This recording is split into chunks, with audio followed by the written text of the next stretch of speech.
When you think of the 3DS and its vast library of games, there's one genre of games that make up a pretty good amount. That being JRPGs. They just worked well with the Nintendo 3DS.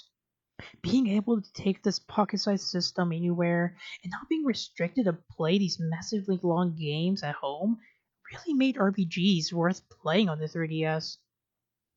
But of course, now with the Nintendo Switch out and being able to do pretty much the same thing as the 3DS and much more, it just made it more obsolete. However, although this Switch may have a ton of JRPGs as well, there's one classic of a gem that the Switch does not have, at least at the time of this video's release.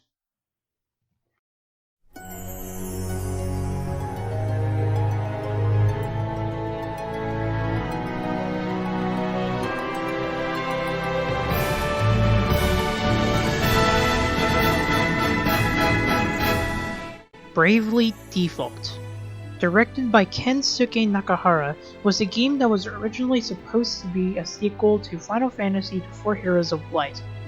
But later on, producer Tomoya Asano wanted to do something different. So after reaching out to Silicon Studios, they changed the game entirely and became what is now Bravely Default. The game originally came out as a Japan exclusive in 2012, where it was known simply as Bravely Default The Flying Fairy. After receiving positive reviews for the game, Square Enix decided to release an expanded edition a year later in 2013, for not only in Japan, but for Europe and Australia as well. But as for America, we would eventually get the game a year later in 2014. One thing to note is that while this game is just known as Bravely Default for the rest of the world, in Japan, this edition is known as Bravely Default for the sequel. This version of the game added some improvements to the gameplay and graphics. It also added the Bravely Second mechanic and also added a special movie after completing the game, which we might get into later at the end. With Bravely Default 2 coming out soon, I had a slight itch to play the game that started it all, so why not join me on this journey as we look through the story of Bravely Default? But before I start, I want to mention that the footage that I captured is going to be kind of choppy, since I don't own a proper capture card, mainly because Nintendo kind of started cracking down on them, so kind of wanted to apologize ahead of time. But without further ado, this is Bravely Default, Where the Fairies Fly.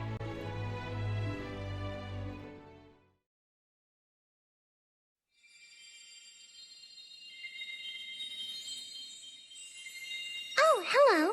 I see fire in those eyes. How do I put it? They've a strong sense of duty. Like whatever you start, you'll always see through, no matter what. If you'll permit me, there's something I'd very much like to show you. But first, I just need to hear it from you. Say that you'll stay till the very end.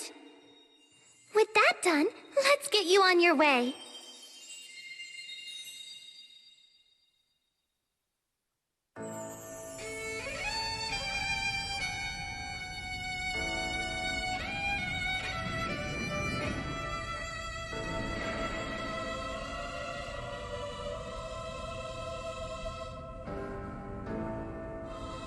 The crystal's glow wanes by the hour.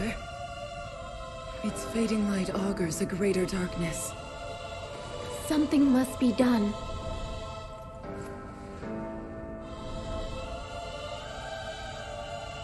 Leave all to me.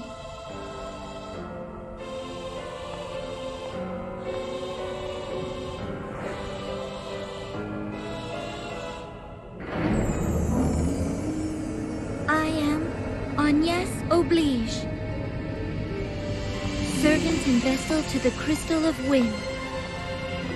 The crystal's light is mother to all creation, to all life. Purified by the Vestal's rites, their incandescence wards the world from disaster. And so I pray, now as ever before, and onward till the years take me.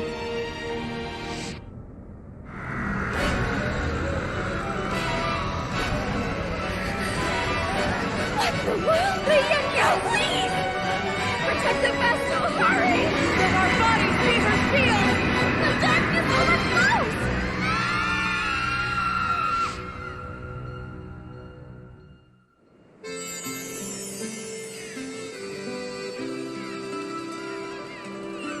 A fine sea breeze.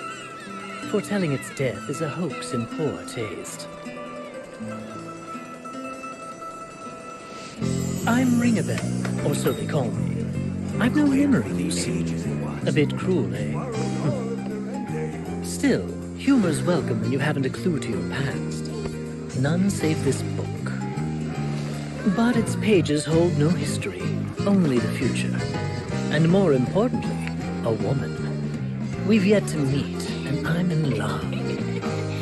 My angel of fate. Could she be nearby?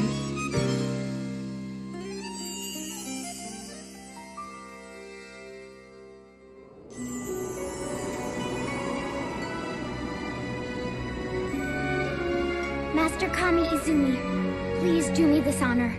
One final test of skill. My name is Adia Lee, daughter of the Templar. I take pride in that fact, in my blood. Yet, my father... You've a long road ahead. Make for Kaldisla. The Vestal of Wind has been sighted there. For your father, and for your country, you must apprehend her at all cost. Adia, wear this at your side. This is your finest blade. Issei no Kami. I pray it keeps you safe.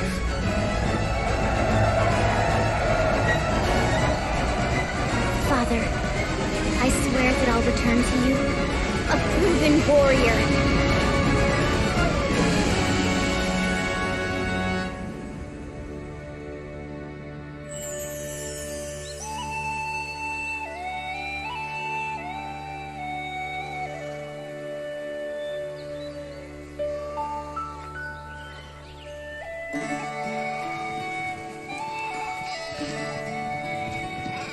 I'm Tiz Orier.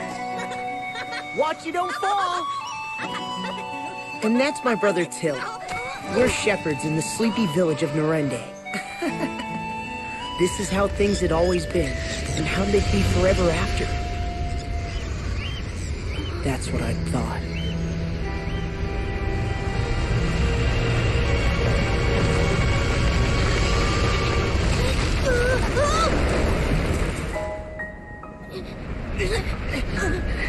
Give me your other hand! Let me go! We'll both fall at this rate! I'm not losing you ever! Now hurry and give me your hand!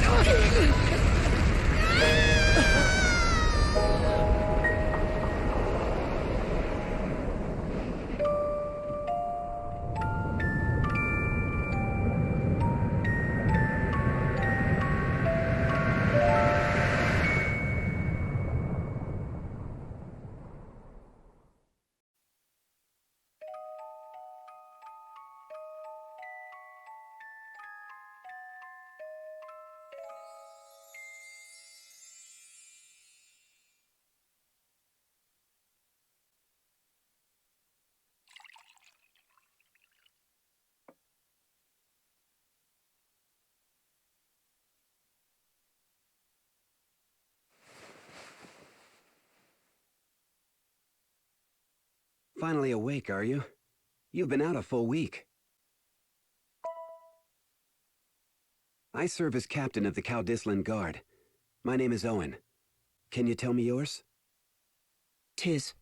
We suddenly wake up in an inn as Tiz, and we're then told by Captain Owen about what happened to Norende, and how we're the only ones that survived. Your village is gone. A great chasm opened in the earth, and all of Norende was swallowed up in darkness. You were spared, but the others... Pray, do not think on it now. You need your rest. There will be time for mourning later. The next day, we go talk to the king, where he offers help, but instead we decide to go to the chasm ourselves. When we get to the world map, we get introduced to several things that aren't important right now, but when we get to the ravine, however, that's when we get introduced to the main combat system, the Braven default system.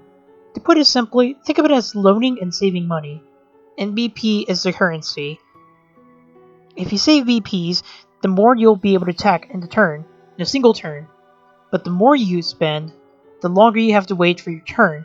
This system not only makes this game unique, but it also helps modernize the old formulaic turn-based system. But tangent aside, we continue through the ravine and get to the top where we see the giant chasm.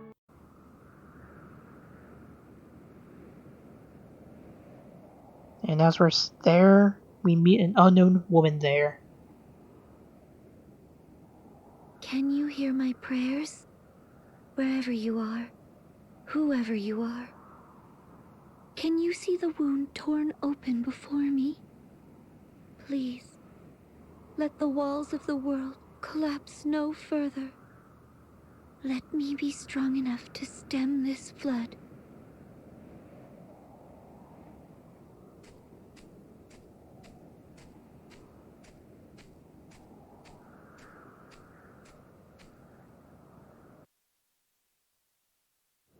You there. If you know something, tell me, please. What caused that chasm? After chatting with her, we get interrupted by the sound of an airship and a man shouting.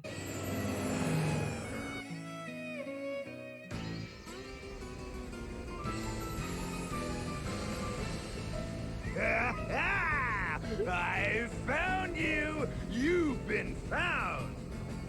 I've the eyes of a hawk! And the nose of 7 wolves! After his constant shouting, they begin to shoot at us. Cannon fire? This is madness! This way!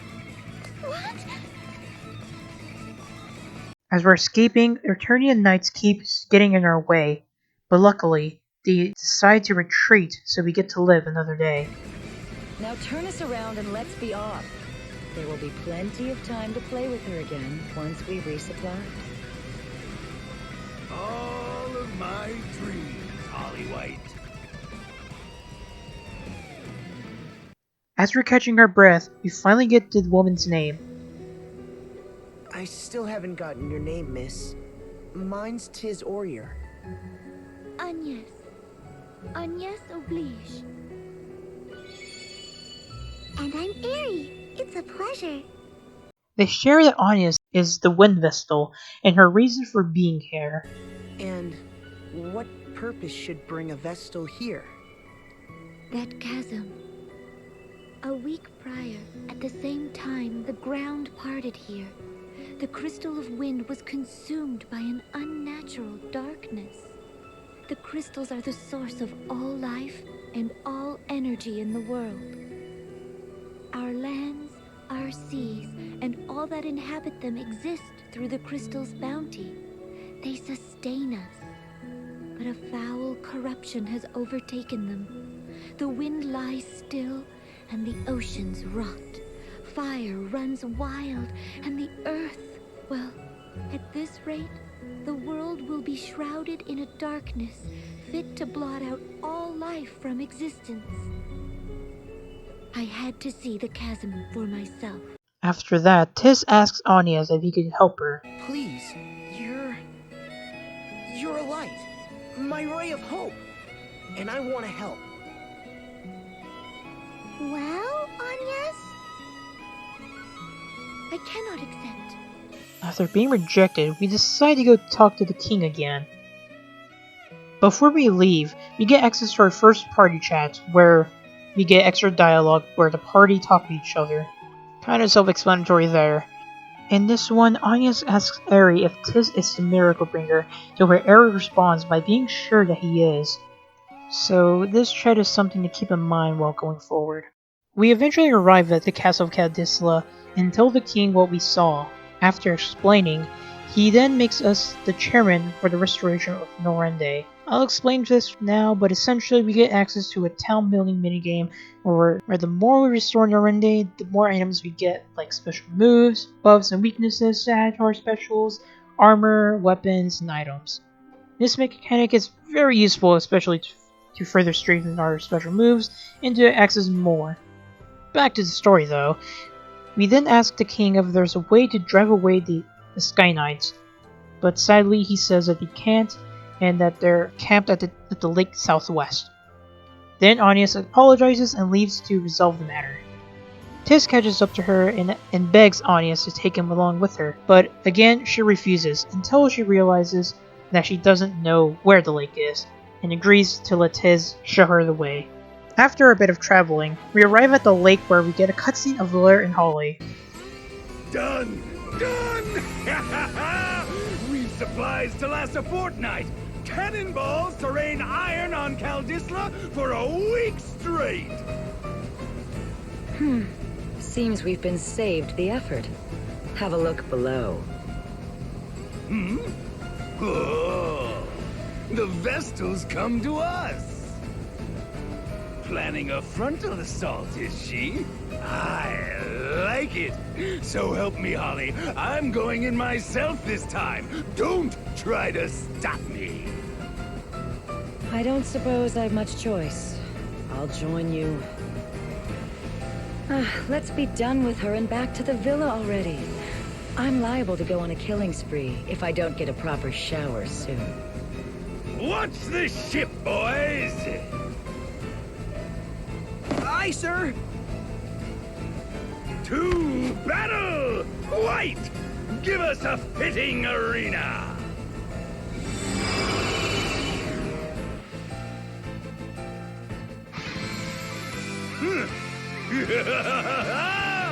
Monk Bear's lair enters the ring!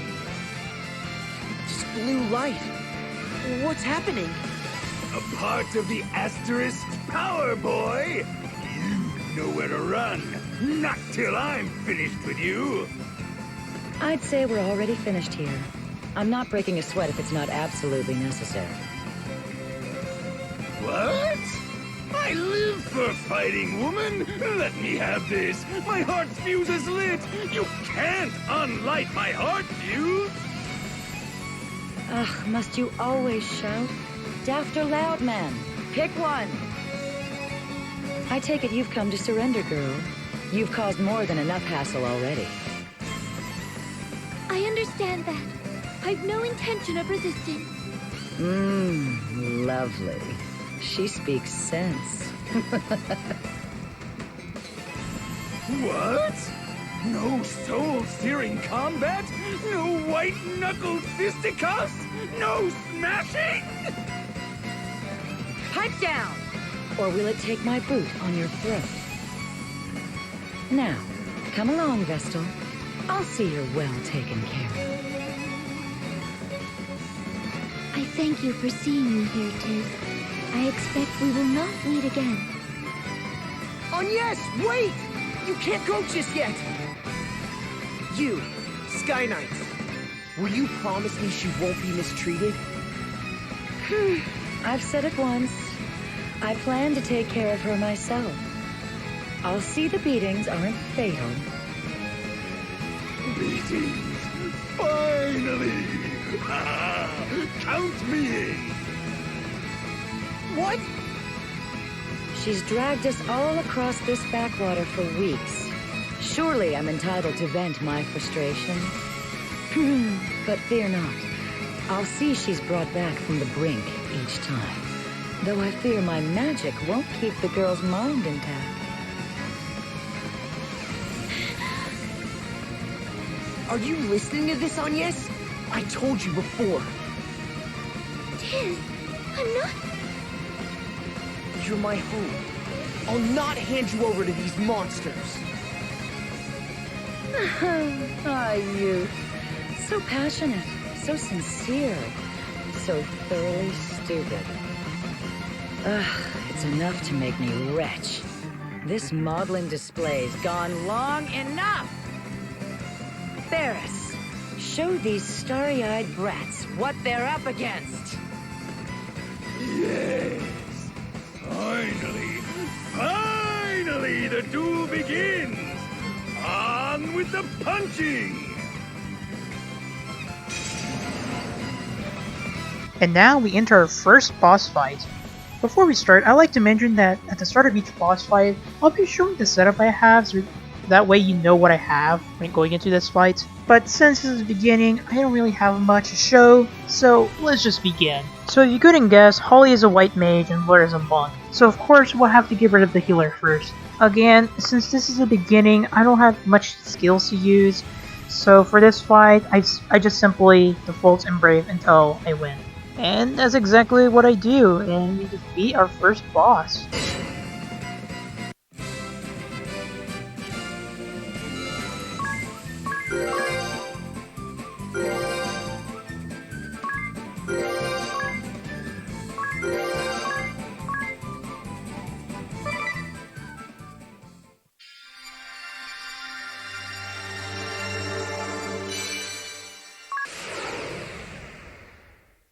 Now, as it is with some classic JRPGs, whenever we beat a boss, we get their job class. So with that, we obtain their asterisk, which unlocks both the monk and the white mage class. Back to the story, after recuperating from that fight, Anya finally lets Tiz join her in her journey to recover the crystals. I was naive. I swore I would involve no others in my journey. The task I face is mine as Vestal, and mine alone. Yet I was afraid. When faced with capture, I wavered. I had thought I'd steeled myself to face any peril, to withstand any pain. But had I faced those two alone, I'd have faltered. My journey would have ended in a cell, or worse. I am grateful to you, Tiz, and grateful for you. Will you join me? I would like you to join me. I did that a while back, silly. We then realize that we need a way to cross the sea, but Eri is quick to answer by suggesting we steal an airship. So with that, we decide to go back to the city. Once we get back to the king, we report that we drove off the Sky Knights. We then ask if they know where the airship went. Captain Owen informs us that they're being held up at Iltana Villa.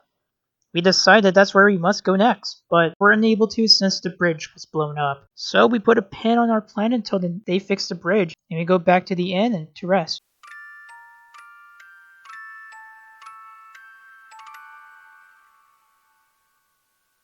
As we're resting, Tiz suddenly gets woken up by Anya in the middle of the night. She informs us that something is happening outside. We cut to outside where we see a group of Sky Knights burning a building down. A woman that's among them gets angered and orders them to retreat. After a bit of a tantrum from the mage, he then finally decides to retreat. The next day, Captain Owen tells us that the mage is an officer, and then they're hiding at the ruins of Central Keep. As we're deciding our plan of approach, we get interrupted by a man who has amnesia and lived in that building that got burned down. Although this is the first time Tiz and Anya are meeting him, he already knows who they are because of his journal. He also mentions that in the journal it says that they'll encounter a girl, that being the one with the Eternian Knights. He then tells them to bring him along so that he can meet her. That girl tugs at my mind. Oh, we've met before. When I saw her face amid the flames, I felt a spark. Not your customary running for your life thrill mind, but a real Thundaga to the heart epiphany. Anya declines at first, but Tiz interjects saying that having a third person with them would be helpful. And with that, we have our third party member. They call me Ring-a-Bell. It's a pleasure. My Lady Vestal, from this day hence, I shall be your sword. No, thank you. I hope this was a good idea. After that, we now have access to Ring-a-Bell's journal called Dee's Journal. And in this journal, it gives us a bunch of lore of the creatures we fought, characters, and world info. It also has a section where we can read some mysterious entries of the owner's life. But we'll get back to that at some point. We also get a party chat where Tiz and Anya's question Ring-a-Bell how he knows about them. But he just says that it was in the journal and that he's to save a girl from the Knights. We then head into the keep where we're greeted by the Eternian Knights arguing.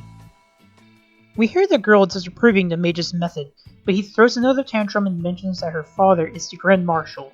After that, we navigate through the keep to get to them. Once we do, we confront the enemy. Ominous, the mage, starts to throw another fit and threatens to burn us. The girl interjects and tells Ominous that they're to capture Agnes, not kill her. But he ignores her and unleashes his spell that ends up killing his men. No!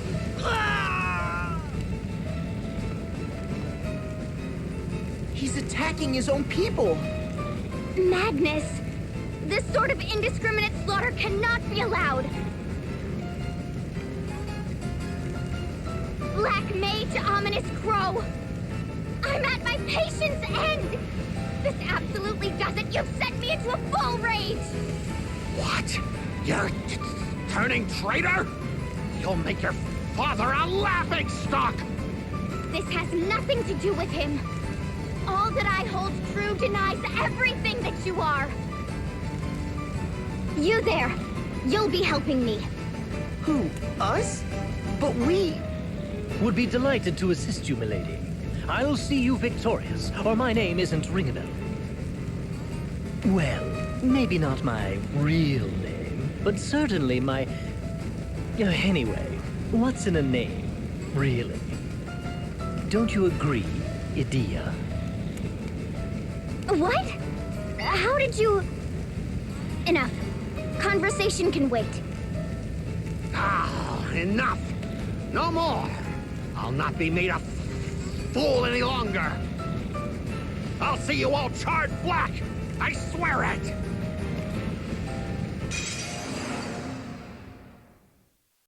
So now we have our fourth party member, Idia. But quickly, this is the equipment I'm using.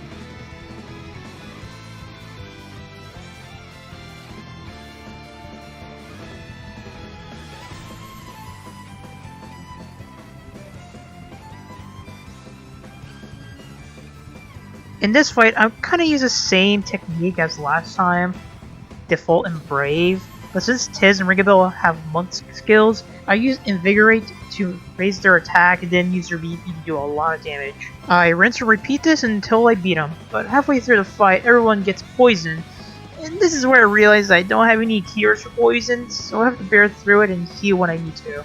After suffering a bit, we beat them, and obtain the Black Mage Asterisk.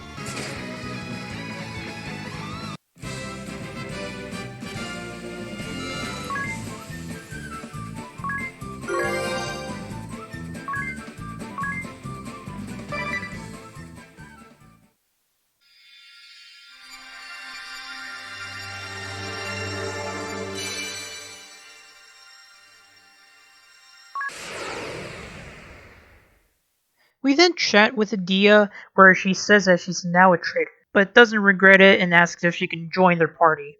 Ringabel is of course quick to say yes, but Agnes refuses since Adia was a Sky Knight. Adia understands, saying that the Sky Knights are evil, but she wants to see the truth for herself and know if the Vestal is black or white. So she decides to forcefully join their party. After Agnes confirming with Tiz while being hesitant, Ringabel mentioned a quote from his journal saying that the vessel and crew steal an airship with Idia. After that info, they see an airship heading towards the city, so they quickly make their way over. We cut to the castle where we see a man storming into the castle demanding for the vessel. But Owen comes out and faces the man, revealing to be Knight Argent Heinkel. The stories paint you Caldisla's greatest hero. I hope you will not disappoint me. Back to us, we rush to the castle to see the aftermath. We see every knight wiped out. Doubt? By the Sky Knight's captain alone. He's too strong. Not human. Hey! Hold on, man! Please! He speaks of Knight Argent Heinkel. I can't imagine the captain's come here himself, though.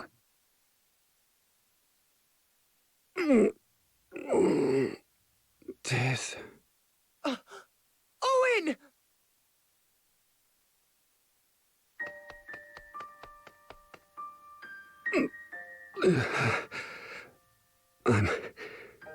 I'm unmanned. Pathetic. Someone help! Don't bother. Leave me. The king, they took his majesty. That man, Heinkel. My sword didn't so much as scratch him. Tiz, I ask this knowing it's an unreasonable demand. Please, help my king. Save this place. You're the only one I can... I'll bring the king back. I swear it. Be at peace, Owen.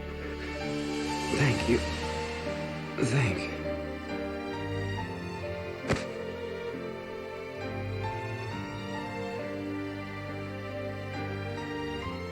We then go to the end and tell Owen's father what happened to him. My son, he died for his king, though, huh? A brave warrior's death. I'm sure he had no regrets. I thank you for being with him at the end. Now, pray, rest up. Consider this your home. I'll be outside a moment.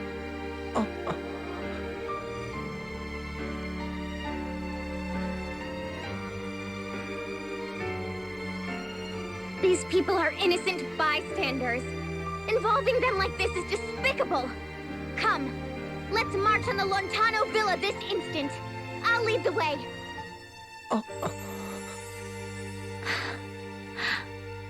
Why the silence? Surely you can't just sit by and let Heinkel's crimes stand! Heinkel's crimes are the Duchy's crimes. You are a part of those same Eternian forces. We cannot trust you.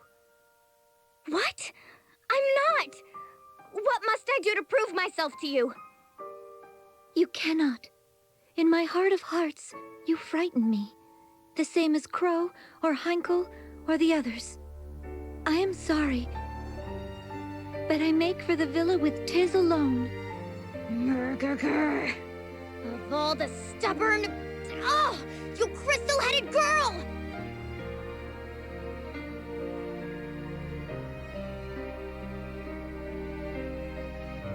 Leaving so soon? If you're off to Stargaze, I'd be honored to join. Out of my way!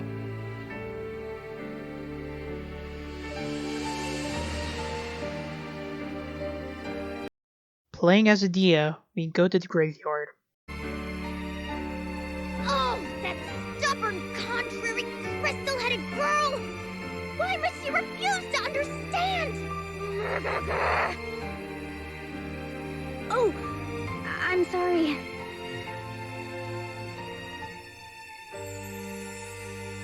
Hello, child. Will you listen to an old man talk a while?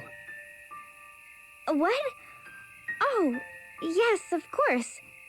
You'd be hard-pressed to find a frailer child than Owen. The boy was sickly all his youth. But he loved this land more than anyone. He wanted more than anything to defend it. So he trained and trained.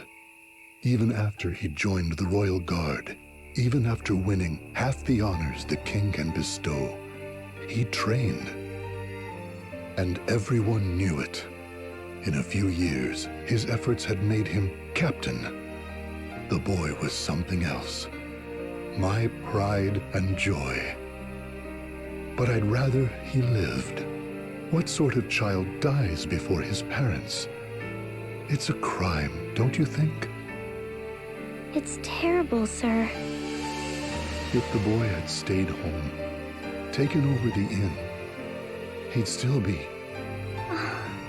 What other lies have I been told?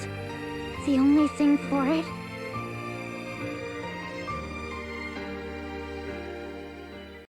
We cut back to the end where Tiz and Anias tell Ringabel that he's not coming with them since they cannot trust Adia. But as soon as they say that, Adia comes back and still insists that she's joining them and that she could help them sneak inside. Aerie agrees to letting them join, but Anias continues to refuse, and Ringabel also states that the journal says that they'll travel together. Tiz also agrees for them to tag along, and with that, Anias budges and lets them join. The next day, we set off to where they're keeping the king. In the overworld, we finally get introduced to special moves. And to go on a tangent, I love the special moves in this game. I mean, not only for the big damage dealing moves, but just how unique they are to each character with the music.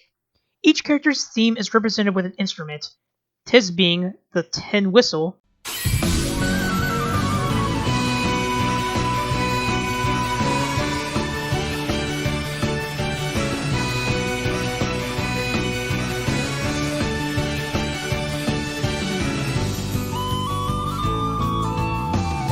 Anya's a violin,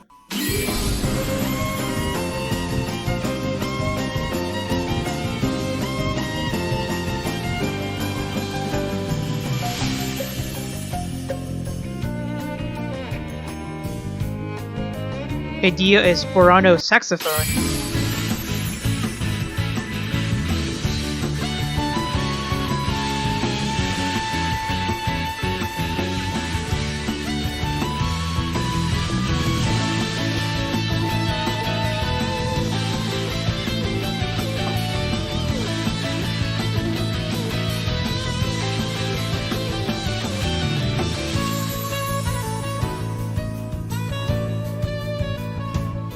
and Ringabel with the accordion.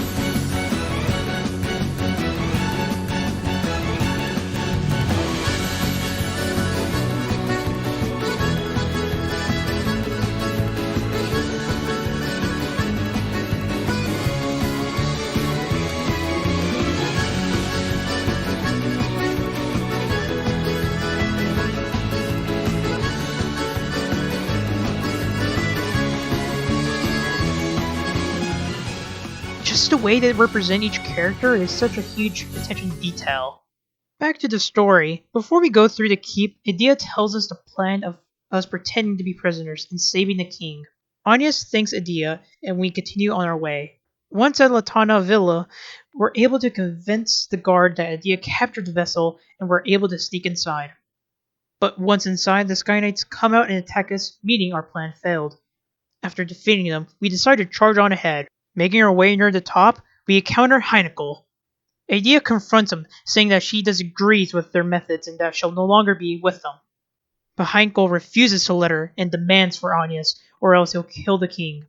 Idea then expresses her disgust of the Sky Knights, saying that they defile their title. Angering Heinkel, he then orders his troops to capture Idea and Anya's. Then, after defeating his troops, we chase after him to the rooftop. We confront him again. This is your answer? And still you'd call yourself a knight? As daughter to a true knight, I know their pride is staked upon fair and honorable combat. Release your hostage! Then stand and face us! No more running, coward! Ah! You invoke your father after betraying him? He's headed for the airship! That makes no sense. Why should he flee? His aim is the Vestal, not the king. He's baiting us? Still, we have to give chase. We'll lose him and the ship. Well, I'm game to brave a trap. I'm following you. Anya, let's go! Right. Ah, good. You came. You're a bold lot, if not a smart one. This ship is a prison you entered willingly. Nowhere to run now, safe down. Quickly. Really, I must thank you for taking the bait so eagerly. It's earned you a lavish cruise through the clouds, Vestal. And for your friends, a career as ballast. You're a prisoner here, same as us! No more tricks, Heinkel! A knight without chivalry is a common bully. I'll see you stripped of that title here and now. You wouldn't test your elders, girl. I thought to bring you home in chains. But no. All but the Vestal will end here as dew upon my blade. You'll die with the rest, traitor! For this fight, I have the following setup.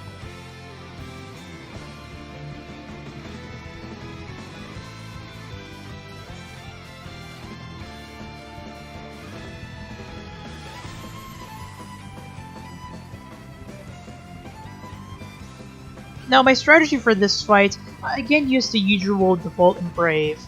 With Idea, I wait until she's max BP and use Invigorate. Since the enemy is weak to thunder, I make Ringabel continuously use thunder. Anya's to heal and Tiz to do the same as Adia. After a few minutes, we obtain his asterisk, obtaining the night job.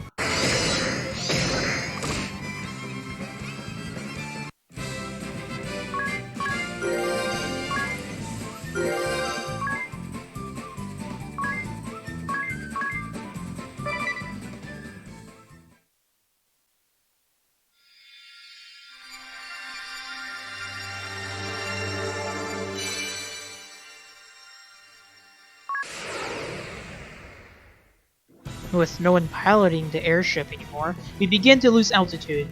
None of us are able to pilot it until Ringbell suddenly is able to after looking in his journal. We land at the South Lake and make our way to the city. Once at the castle, the king praises us for saving him and his kingdom, and he asks Tiz if he would like to take after Owen, but Tiz kindly declines in favor of helping Anya's in her quest. The king understands and gives us the airship, so we then make our way over. Seems I've found a reason to come along. Now, my ladies, all you need do is simply speak the word, and I shall whisk you off to the very ends of existence. And you're really sure that wasn't just a fluke before?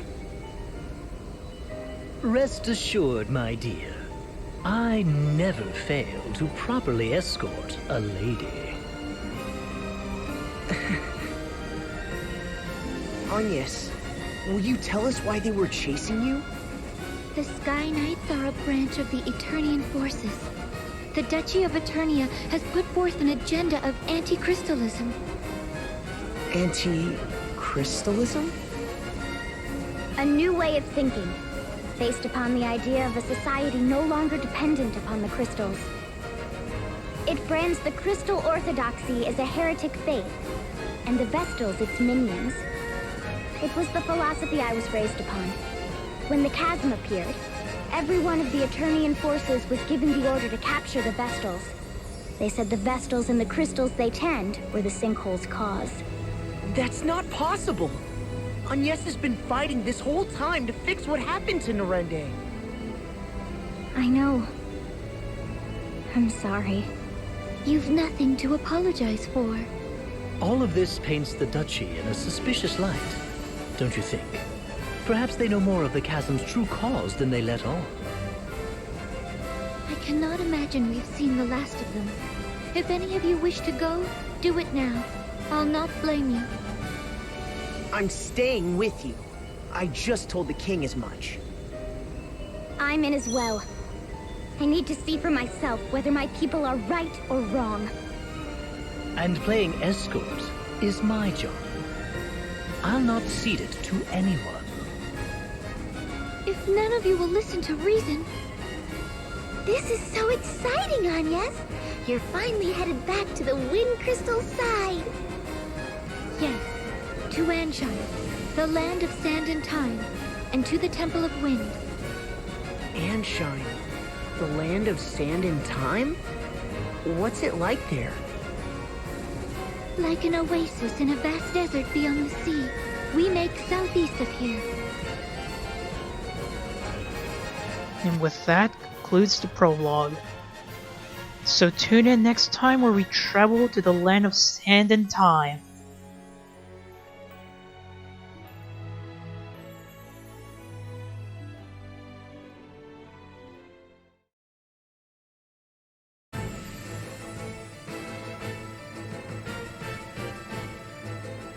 All present, Lord Marshal. Save the usual tune, at least. No matter. Let's begin.